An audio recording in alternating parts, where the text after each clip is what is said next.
Nô kha bay hayung tùy mà tí dư làng rô ngô asu ngày thô kia sự nam kha kai tôn ông lê Nô kha bay hayung tùy mà tí dư làng rô ngô asu ngày thô kia sự nam kha kai tôn ông lê hạ cùng hạ tay rô vô phẳng và phẳng rô ngô asu ngày thô kia sự nam kha ano bồ một sang đời sự nam kha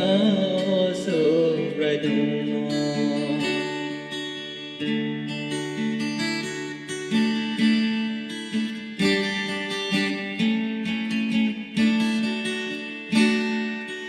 Mana na kuroi subrai no ang mana nan maro beba soy jora bono ro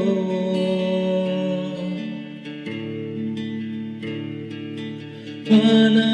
na kuroi subrai no ang mana Nang maro beba soy jora bono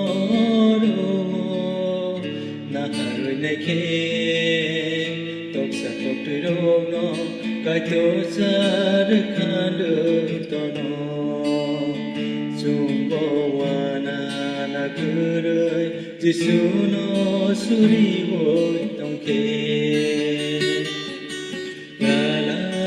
la la